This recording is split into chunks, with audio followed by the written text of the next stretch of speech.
Jika kamu penakut, lebih baik jangan lanjutkan video ini, karena malam ini aku akan membawamu ke sebuah kisah yang tak akan mudah kamu lupakan.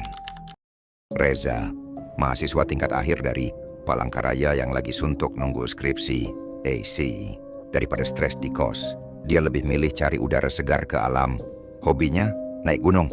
Katanya sih, dari atas puncak gunung, dia bisa ngelihat dunia dari sudut yang beda. Bisa mikir lebih jernih, bisa ngelupain beban hidup sejenak. Tapi Reza juga bukan pendaki serius yang tiap minggu muncak. Dia tipe yang suka naik pas ada waktu longgar aja, kayak sekarang.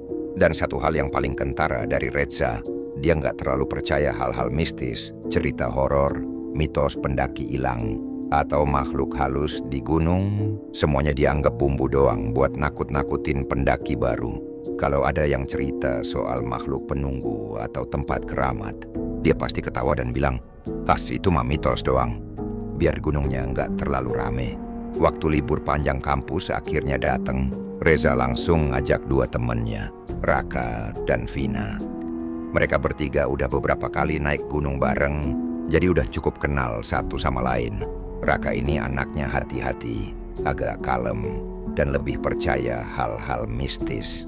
Vina, cewek pendiam tapi berani, dan lebih sensitif sama suasana. Dari awal, waktu Reza bilang mereka mau naik ke Gunung Matangkaladan, Vina udah kelihatan ragu. Kok harus Matangkaladan sih, Za? Itu kan katanya angker. Kata Vina waktu mereka ngopi di warung depan kampus. Reza langsung ketawa.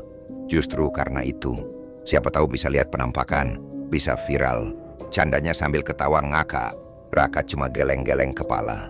Tapi bener loh, Za, gunung itu katanya dijaga arwah. Namanya nenek gunung. Banyak yang bilang kalau kita ngomong jorok atau sombong, bisa diculik.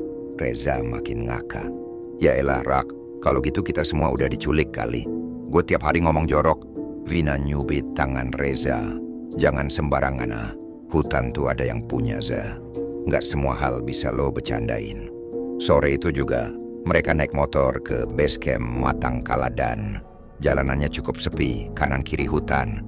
Langit mendung, dan hujan rintik sempat turun di tengah perjalanan.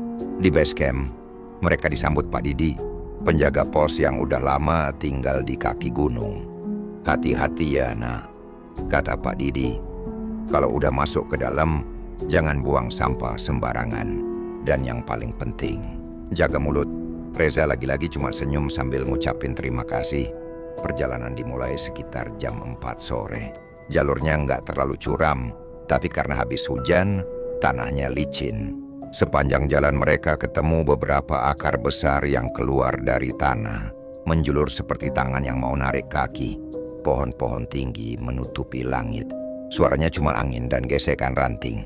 Tapi makin ke dalam suasananya makin aneh. Kayak adem tapi bikin bulu kuduk berdiri. Beberapa kali Vina minta berhenti karena kakinya kram. Reza nyengir dan bilang, jangan-jangan ini diganggu nenek gunung. Dia ketawa sendiri. Raka langsung nengok tajam. Za, sumpah, jangan bercanda gitu. Gua nggak enak dari tadi. Lu Rak terlalu serius. Kita lagi healing, bukan cari hal mistis, kata Reza sambil tetap jalan. Mereka sampai di satu tempat yang agak lapang. Ada batu besar yang bentuknya aneh, kayak wajah orang tua. Mata dan mulutnya terbentuk alami dari lumut dan retakan batu. Di situ mereka putuskan buat pasang tenda. Udah mulai gelap, jadi mereka buru-buru masak mie instan dan bikin kopi sachet. Malam itu mereka ngobrol ngalor ngidul, ketawa-tawa soal hal receh, ngebahas teman kampus yang suka nyontek, sampai ngomongin mantan.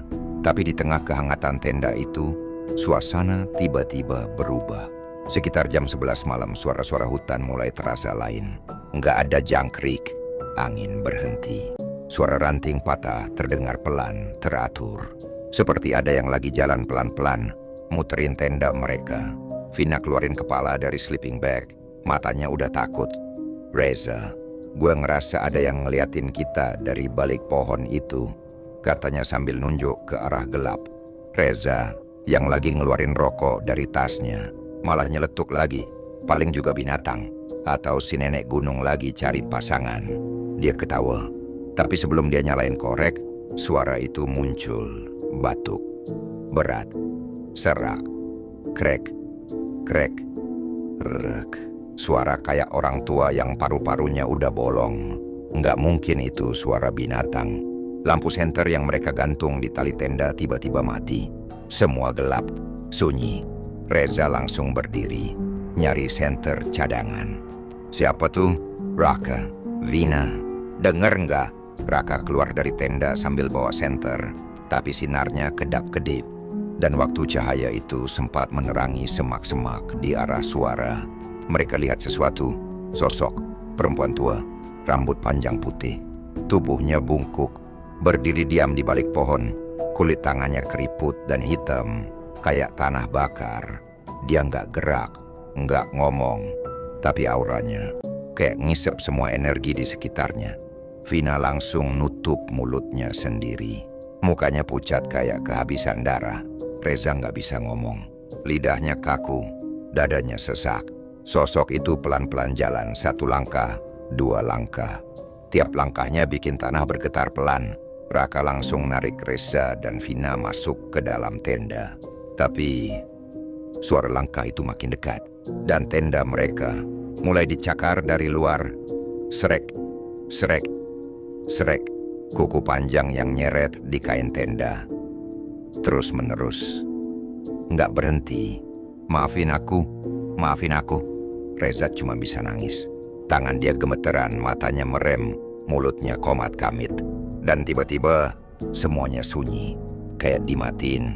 Nggak ada suara, nggak ada angin, nggak ada apa-apa. Sampai akhirnya Reza pingsan. Vina pun begitu. Raka terakhir yang sadar. Tapi akhirnya dia juga tumbang karena ketakutan. Matahari terbit. Cahaya masuk ke sela-sela tenda. Burung berkicau pelan. Mereka bertiga bangun pelan-pelan. Mukanya kusut. Badannya lemes. Tapi yang bikin mereka lebih syok, jejak kaki. Bukan 1, bukan 2, tapi banyak. Jejak kaki telanjang kecil dalam muterin tenda mereka, rapi dalam satu lingkaran. Dan di batu besar tempat mereka masak semalam ada bekas tangan. Tangan keriput, hitam, seperti habis ditekan paksa. Dan api dari sisa bakaran mereka masih menyala kecil. Padahal semalam nggak ada angin. Reza nggak ngomong banyak. Dia langsung ajak pulang. Raka dan Vina juga diam.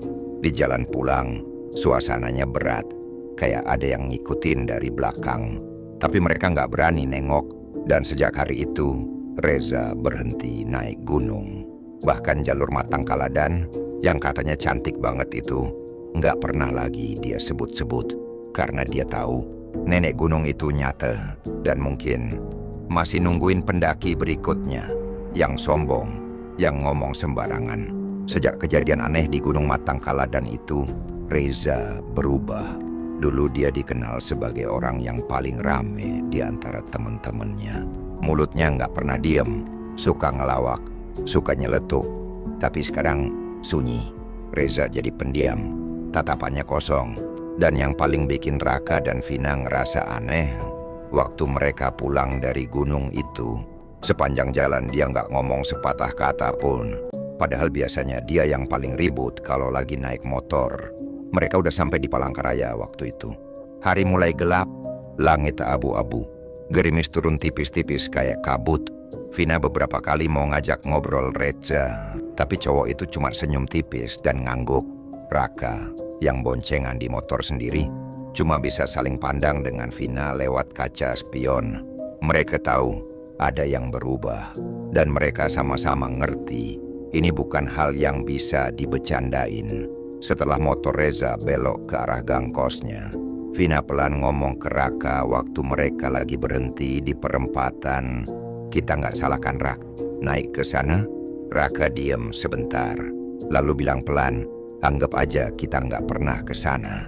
Suaranya datar, dingin. Mereka berdua pun sepakat, buat sementara jangan bahas dulu soal nenek gunung. Tapi ternyata bukan cuma Reza yang ngerasa ada yang salah. Malam pertama di rumah, Reza nggak bisa tidur. Bukan karena capek, Bukan karena suara kendaraan atau panasnya kota, tapi karena dia ngerasa kamarnya nggak sendirian. Di pojokan, dekat lemari kayu yang biasa dia gantungin jaket, Reza ngerasa ada yang berdiri. Diam aja di situ, nggak gerak. Tapi tatapannya terasa. Dia nggak bisa lihat jelas karena lampu kamarnya remang. Tapi bentuknya kayak bayangan perempuan, tinggi, kurus, rambut panjang, dan diam aja di situ. Bulu kuduk Reza berdiri semua. Dia tarik selimut, coba merem. Tapi matanya malah makin melek. Deg-degan, nafasnya berat. Kayak ada beban di dadanya. Dan entah kenapa malam itu kamarnya bau tanah basah, daun lembab, dan samar-samar ada bau melati. Besok paginya, Reza kelihatan kacau. Rambut acak-acakan, mata merah. Dan yang lebih aneh, dia mulai ngelakuin hal-hal yang nggak biasa. Dia lupa naruh dompet, lupa kunci motor. Bahkan pernah suatu pagi, dia nelpon ibunya dan nggak inget nama ibu kandungnya sendiri. Bu siapa ya? Maaf ya Bu, katanya di telepon dengan suara gemetar. Ibunya panik. Teman-temannya juga heran. Mereka pikir Reza kena gangguan psikis karena kelelahan atau stres berat. Tapi Vina, dia tahu ini bukan sekadar stres. Karena dia juga ngalamin hal yang sama. Malam-malam Vina sering kebangun karena mimpi aneh. Mimpinya selalu sama. Dia jalan sendirian di tengah hutan. Kabut tebal banget. Sampai susah ngelihat jalan. Tapi dia terus jalan. Dan dari balik pohon selalu muncul sosok nenek-nenek. Bajunya lusuh. Mukanya retak kayak topeng pecah. Dan yang paling bikin Vina nggak bisa napas di mimpinya. Mata nenek itu kosong, bolong. Dan dari bibirnya yang kering, dia selalu bilang pelan, kalian belum pamit. Raka juga nggak kalah ngerasain gangguan. Kamarnya tiba-tiba bau kemenyan tengah malam. Dia sering dengar suara batuk berat, kayak suara di gunung waktu mereka ngelihat sosok nenek gunung. Batuknya pelan, tapi jelas. Herk, herk, dan datang dari dekat jendela kamarnya. Tapi tiap kali Raka buka jendela, nggak ada siapa-siapa. Akhirnya Vina mutusin buat datang ke rumah Reza. Dia bawa air putih, beras kuning, dan daun sirih. Bukan buat ritual, tapi buat jaga-jaga. Diajari neneknya dulu waktu kecil. Katanya itu bisa jadi penolak bala ringan. Waktu pintu kamar Reza dibuka, Vina langsung tahu ini udah bukan rumah biasa. Udara di dalam kamar itu dingin banget. Bukan karena AC, tapi hawa lembab yang nusuk ke tulang. Dan di atas lemari, Vina lihat ada seikat rambut panjang kusut nempel di sudut kayu. Bau melati makin kuat. Reza duduk di ujung kasur. Matanya merah. Dia langsung ngomong, aku juga diganggu, Vin. Kita salah besar kemarin. Vina langsung ngajak Raka. Dan mereka bertiga sepakat buat balik ke desa di kaki Gunung Matang Kaladan. Mereka mau cari bantuan, cari orang pintar, cari siapa aja yang bisa nolong mereka. Karena jelas mereka udah bawa sesuatu dari atas sana. Sore itu, mereka sampai lagi di desa yang sama. Rumah-rumah kayu, jalan tanah, dan suasana yang sepi. Waktu mereka ketok rumah Pak Didi, pemandu lokal yang dulu sempat mereka temui sebelum naik, wajah Pak Didi langsung berubah pucat. Dia mandang mereka satu-satu. Matanya tajam, tapi ketakutan. Kalian bertiga? Katanya pelan. Saya udah ngerasa ada yang aneh dari beberapa malam lalu. Ada yang berdiri di luar rumah saya tiap malam. Tapi saya nggak buka pintu. Reza langsung nunduk. Kami minta maaf, Pak. Saya yang paling banyak bercanda waktu itu. Saya yang ngomong sembarangan. Pak Didi tarik nafas panjang. Kalian bawa pulang sesuatu, bukan cuma bayangan, tapi pengingat. Pengingat buat mereka yang sombong. Mereka pun diajak ke sebuah pondok tua di pinggiran hutan. Pondok dari bambu, atapnya pakai daun rumbia. Di dalamnya cuma ada tikar, meja kecil, dan satu lampu minyak. Pak Didi nyuruh mereka duduk melingkar dan mulai menyalakan dupa. Aromanya langsung menyengat, kayak campuran kemenyan cendana dan darah kering. Pak Didi mulai baca-baca mantra, bahasanya asing. Campuran bahasa Dayak tua dan bahasa doa kuno. Vina sempat merem, tapi tubuhnya gemetar. Reza ngelirik ke arah sudut ruangan. Dan lagi-lagi, dia lihat sosok itu. Bayangan, perempuan, rambut panjang, berdiri di balik tiang bambu. Angin masuk dari sela-sela dinding pondok. Lampu minyak tiba-tiba kedip-kedip, dan waktu Pak Didi baca mantra makin keras, Vina jerit kecil. Dia ngerasa ada yang megang bahunya dari belakang. Tangan dingin, licin. Tapi waktu dia nengok, nggak ada siapa-siapa. Pak Didi tiba-tiba berhenti baca. Suaranya pelan tapi tegas. Dia belum mau pergi. Dia nunggu kalian pamit. Kalian harus naik lagi. Bawa sesajen. Minta izin pulang. Kalau nangga, kalian akan terus dibayangi. Mereka bertiga saling pandang. Nggak ada yang ngomong. Tapi hati mereka tahu pilihan satu-satunya adalah kembali ke tempat itu. Tempat pertama kali mereka ngelihat nenek gunung muncul. Di bawah pohon tinggi. Di dekat batu yang bentuknya seperti wajah manusia. Dan di sana mereka harus pamit. 3 hari setelah ritual kecil di pondok bambu milik Pak Didi, Reza, Vina, dan Raka akhirnya mutusin buat naik lagi ke Gunung Matangkaladan. Bukan karena pengin, tapi karena harus. Kata Pak Didi, kalau mereka nggak pamit dengan benar, sosok itu nggak akan pernah pergi. Dia bakal terus ngikutin, nempel, dan narik mereka balik. Pelan-pelan, sampai jiwa mereka hilang satu persatu. Dan yang bikin merinding, Pak Didi juga bilang, arwah nenek gunung bukan cuma jaga tempat, tapi juga nginget wajah. Siapa aja yang pernah musik atau nyeletuk nggak sopan, bakal masuk dalam ingatan panjang hutan itu. Persiapan mereka kali ini jauh beda dari sebelumnya. Raka yang paling serius. Dia siapin sesajen dari petunjuk Pak Didi, kembang 7 rupa, nasi kuning, air dari sumur tua, dan 1 lembar kain putih. Semuanya dibungkus rapi dalam anyaman daun pisang. Vina bawa dupa dan korek. Reza, dia cuma diam, nggak banyak omong. Tapi di matanya kelihatan rasa bersalah yang belum hilang.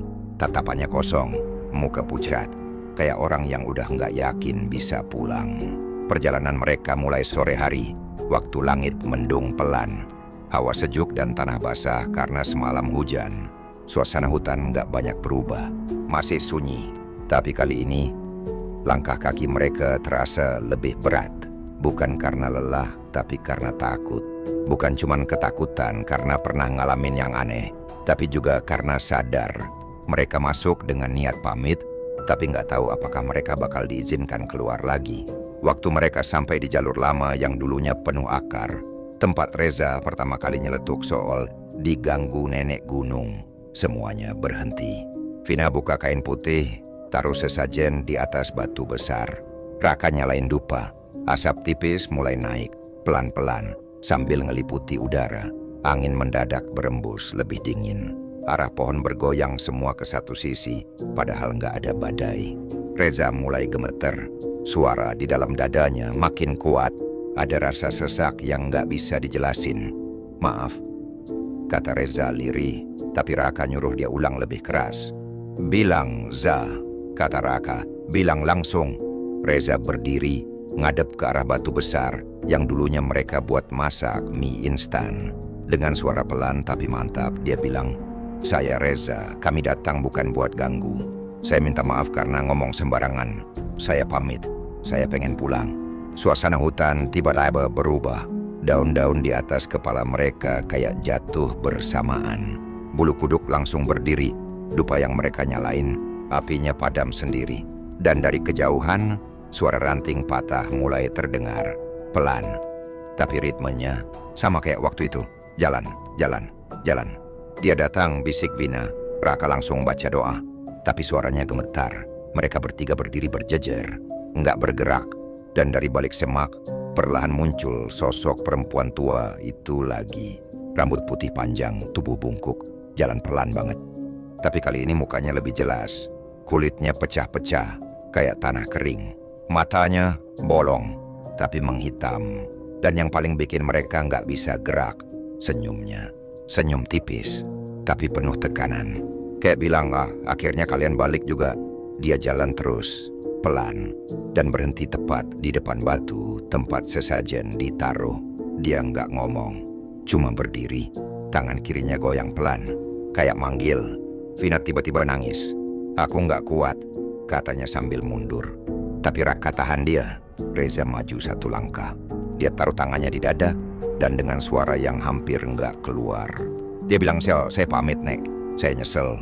Saya nggak akan naik lagi. Tolong lepasin kami.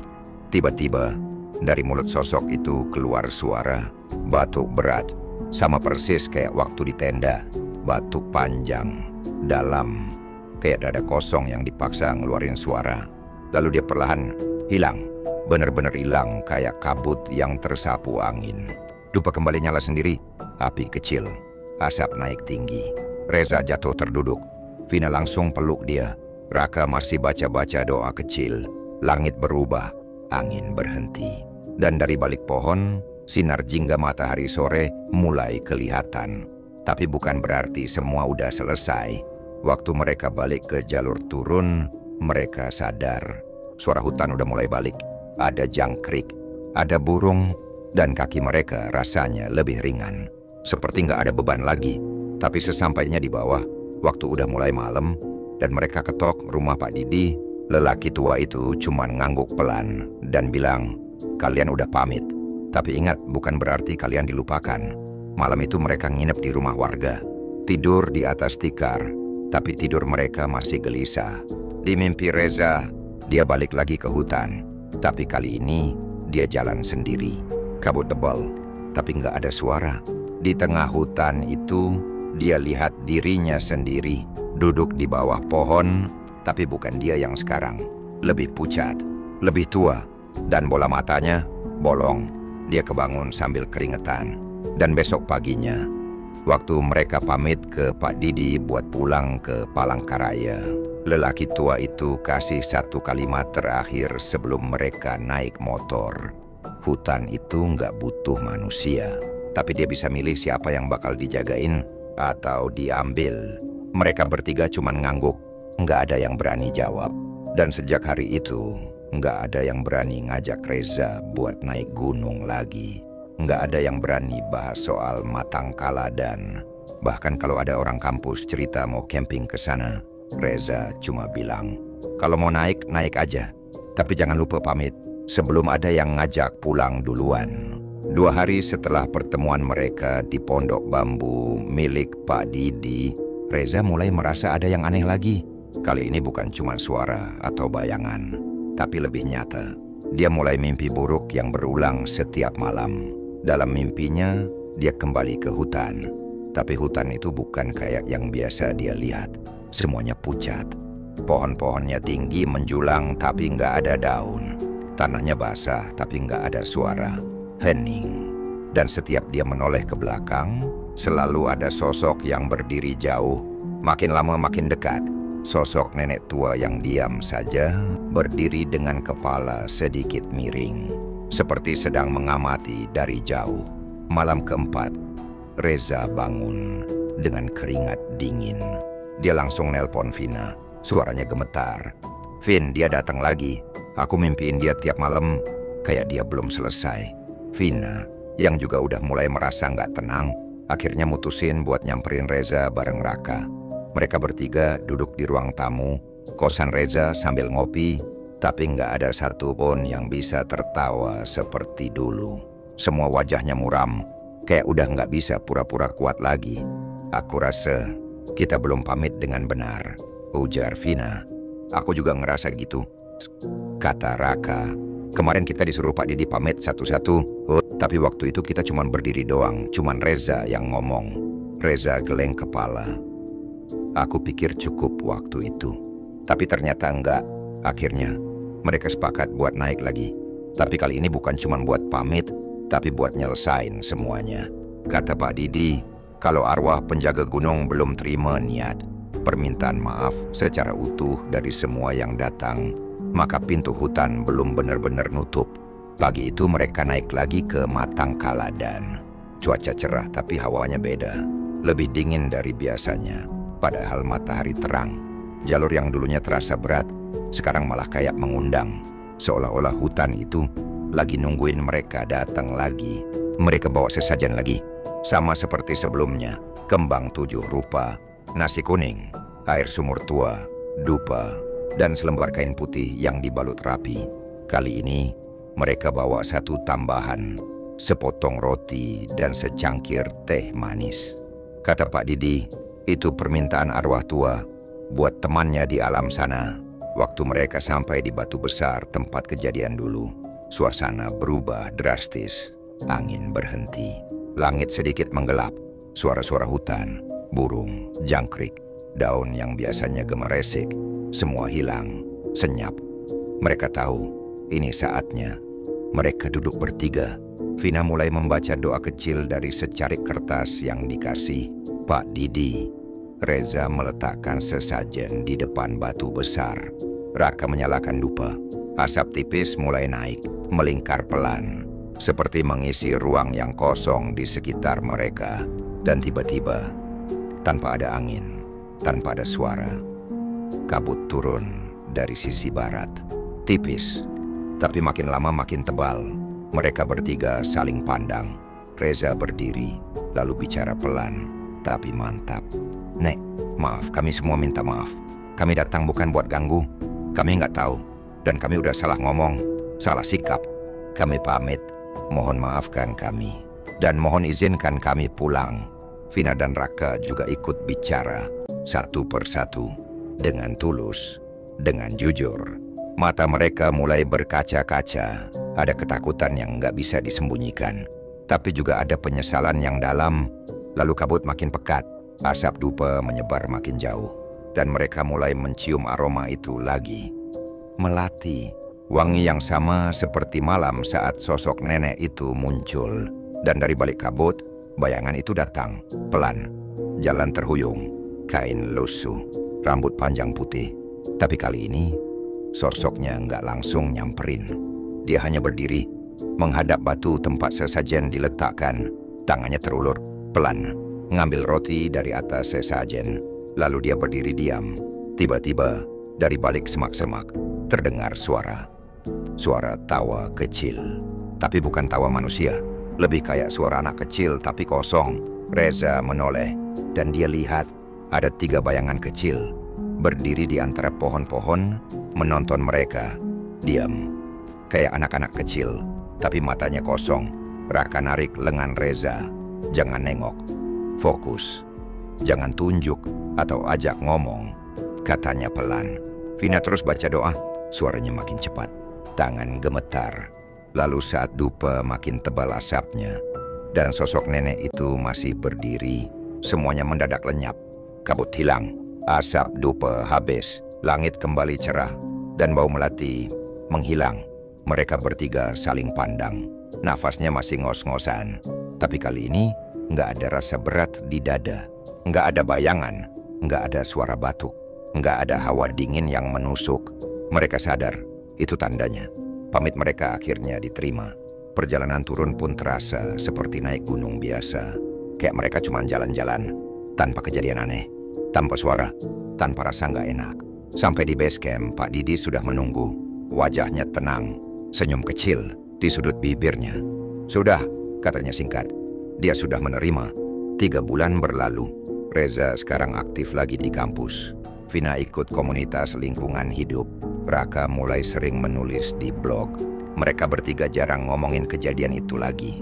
Tapi sesekali, kalau mereka duduk bareng di warung kopi malam-malam dan angin bertiup pelan, mereka saling pandang dan senyum tipis. Karena mereka tahu, nenek gunung bukan cuma cerita lama. Dia nyata, dan dia tahu siapa yang pernah datang tanpa sopan, dan siapa yang pamit dengan sungguh-sungguh.